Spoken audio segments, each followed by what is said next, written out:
Just acquired a DJI Mini 2. This is going to be a short video on how to get started and how to get everything set up and flying and in the air.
So I bought this DJI Mini 2 about 2 years ago. I've flown a lot with it, taken a lot of videos, a lot of pictures. It's been a great drone. It's very small, very compact, very affordable. The price point is great on these drones.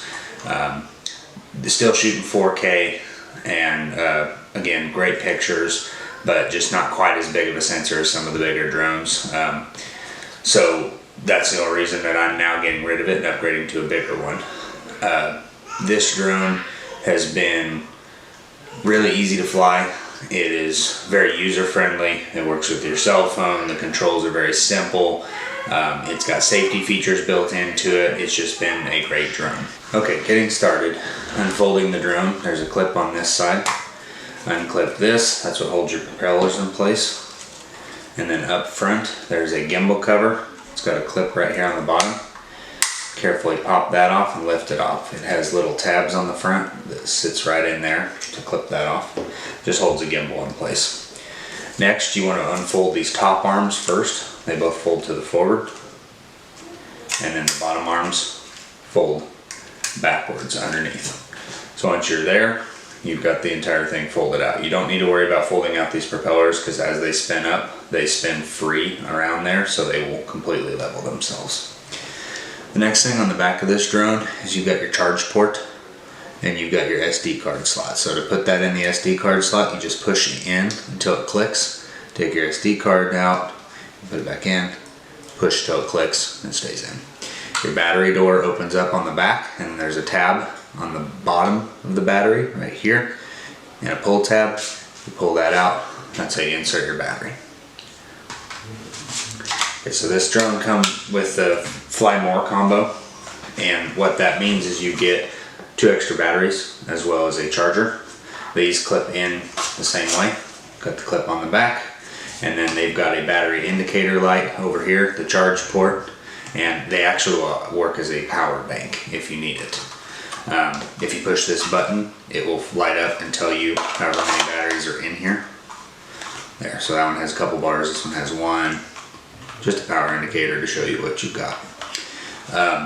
This whole battery pack charges as one with the USB-C. You just plug it in, it will charge each individual battery individually, and it will not charge all 3 of them at once. So it charges one until it's full, then the next one until it's full, and so on and so forth. So you've got 3 batteries. So once you put your battery into your drone, the drone is now ready to fly. There's a button on the bottom here. If you push that button, it'll tell you how much battery you have left. To start, you want to push that once and then push and hold. That will activate the drone. The propellers will move a little bit. It will make its noise. It'll flash its light on the back and the light on the front will come on. Once this is making the multicolors on the back, that means it's ready to pair. Now we're going to jump over to our remote. Grab this on the top. Pull this up. This is spring loaded so it can hold your phone, and then you need the appropriate cable that plugs in right here. So it comes with 3 cables, micro USB, USB-C, and USB Lightning. So you plug this side into the drone, and then this cable will hang out to the side. That's what plugs into your cell phone. Then you take your cell phone and slide it in just like that. Push up on the top, until it clips into place. At that point, plug your charger into your cell phone and you can open up and click on the DJI app. So this is the screen that you'll get. This was still showing from the last time. So now it'll show connection guide. You don't need any of that since it's already paired. Push the power button once and then push and hold. It will start the pairing process automatically. Okay, once it's connected, it will say go fly. Now you have a green flashing light on the back of the Mini 2. Hit go fly and we are ready to go. So now, as you can see, the drone is active. It's showing live feed on here and we're ready to go. So getting started on the home screen, over on your left hand side you have this button for takeoff. If you push and hold this and let that green bar go all the way around, it will take off and go up about 4 foot and hover. So I'm not going to take off now since it's just sitting on my desk right now. Over on your right hand side you have your camera controls. You can zoom in. This takes you from your photo mode to your video mode, quick shots, and panorama. If you want to look at the videos or photos that you've already taken, you click on this little play button right here. It takes you to this screen. You can see everything that you've taken. And then over in this bottom left hand corner you have your map, which tells you where your home point is, as well as it tells you your up and down speed and your distance, as well as how fast you're moving forward and backwards. That's what tells you there. If it's a negative number, that's going down. If you're going to a positive number, it's moving up. So down in the bottom right hand corner it shows you how much storage you have left on your SD card, as well as what you're shooting in. Right now it's set on 4K 30. You can click on that and you can change to whatever you want to shoot in. And then down in the far right hand corner, this switches between your manual focus and your automatic focus. Up here in the top left hand corner, your back arrow takes you back to the home screen. The in mode means it's in normal mode. You can change that with this switch. Cinematic mode means very slow speed, and sport mode means high speed, and it will tell you what mode it's in right there. Any of the information that you need to know will come up in this little bar. So right now we don't have GPS because I'm inside of a metal building and it's not gaining GPS. Once it's outside, it will be able to reach that GPS and connect with it. Top right hand corner shows you your remaining battery life. If you click on it and your aircraft is actually in the air, it will tell you how much time you have until return to home or until the battery is totally depleted. It'll tell you how many minutes you have left right there. This is your remote control, how good a connection you have with the remote control in the aircraft, and then it'll tell you how many satellites are. Right now it's red because we don't have any right now being inside. These three little dots then go into your safety menu. Your safety menu, you have your max altitude and max distance, so that can set parameters if you don't want it to go too far or too high while you're flying it. Your return to home is how high it will go and fly back to you whenever you have it set. If you need to update your home point at any point, you click on update home point and it will update to where the controller is. Not to where the aircraft is, but where the controller is. Calibrating your compasses is right below that. The next tab has your battery info. It tells you your cells and what kind of condition they are, how many cycles. So that battery has been cycled and charged 16 times. It tells your battery temperature and your battery voltage. Your geo zone is the zones in which you can fly. It's more of a advanced level setting. And then your advanced safety settings is how the drone behaves. If you want it to turn on and off the propellers by moving the sticks in a certain way, that's where you can go and set that. Most importantly on this page is the Find My Drone. If you happen to lose your drone somewhere, you click on this. You can start flashing and beeping. If you click that, your drone will actually start flashing its lights and beeping really loud, and you can hear where it's at. It will also show you the last picture or video that it's taken and where its location is on the map. It's a very useful feature. Under control, this is where you can set First of all, your units of measurement. So I'm on Imperial right now. You can zoom in your display to a little bit bigger text. You can change the different colors on the front of the drone for the different lights you want. And then you can also change your gain tuning for the gimbal and the camera on your drone. On the gimbal, you have follow mode, which is just a straight mode where the gimbal will work completely all the time on all 3 axes. FPV mode is where the drone will actually tip as you fly, more like an airplane, and follow that direction. It's just however you want to fly it. Upward gimbal rotation allows that gimbal to roll up just a little bit more. And then you can calibrate your gimbal here as well. This controller will charge your phone if you want it to, and you can change your sticks and the buttons for what you want them to do on this page, as well as recalibrate your remote control. If you need to repair your aircraft, that's the link down here at the bottom. Your camera settings are on the next page, and I'm not going to go into this too in detail, but you can set some grid lines. You can have a frame guide. You can change your white balance into manual mode. It tells you how much is on your SD card. You can format your SD card here, HD photos, and your video cache. Transmission is all about how much signal the remote control is getting to the drone. You want it to stay on dual band and auto in our area. It seems to work the best. You can change it to manual if you're having trouble keeping one or the other for signal.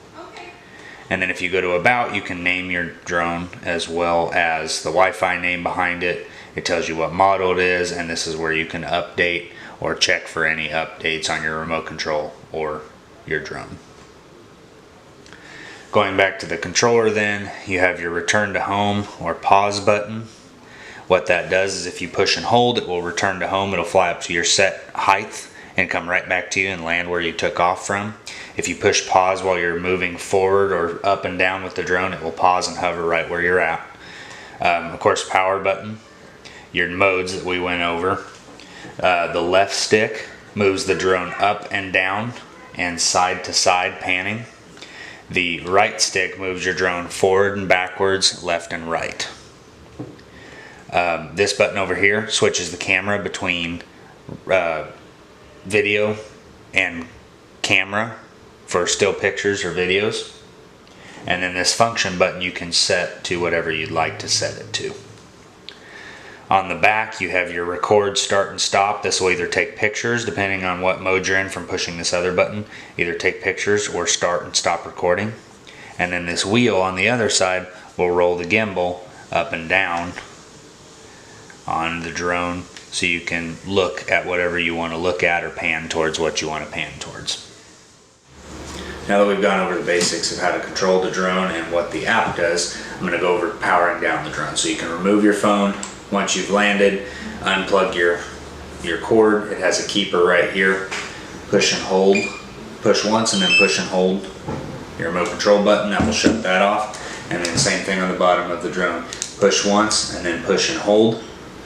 The light will continue to flash and then it shuts off. At this point you want to fold the back 2 arms in first, then the front 2 arms. Kind of push your propellers in to the top of the drone like that. Come to the bottom and push those in towards the top. This propeller guard goes right in that little latch right there, right? That little groove, and then comes around and clips. That holds your propellers in place. And place the gimbal guard, clip it in forward, make sure your camera's straight, and then it clips in. So everything is all in one piece. It's all folded down. You can put your batteries back in here and you're ready to go. The Fly More kit comes with a carry bag, which has a spot for your remote control, for your extra batteries, as well as the drone, a little extra storage in the top. The other thing you'll get is a DJI charging brick. You will get a USB-A to USB-C charging cable. And then you will also get 2 extra sets of propellers and the other 2 cables for USB micro and lightning, depending on what camera or what smartphone you have. Some other accessories you may be interested in keeping is extra propellers in case you need them. If you were to crash or bump into something, these propellers can break pretty easy. They're thin plastic, so extra propellers. Got these on Amazon. The other thing that I carry is a iPad mount. This iPad is just a cheapie from Amazon, but you fold this together, this mounts on here, and then this can go in place of your phone, and you just plug that into your iPad, the little cord, and you can see everything on your iPad, so that way you have a little bit bigger viewing field. And then along with this, you can clip this lanyard into the bottom of this so you can hang the controller around your neck if you need a little extra support, or if you need to drop the controller while you're flying. So hopefully that gives you a little better idea of how to fly the DJI Mini 2. It's a great drone for cinematic footage as well as just taking really good pictures in the air. It's under 250 grams, so you don't have to register with the FAA. It's easy to fly, GPS works great, the signal works great, and it's a great price point. Overall, a great drone to get started with until maybe you can afford a little more drone, but still get some amazing footage and amazing pictures. If you have any questions, please reach out to me and I'll do the best I can to answer them. Until then, good luck flying. Takeoff. Attitude mode. Fly with caution. Home point updated.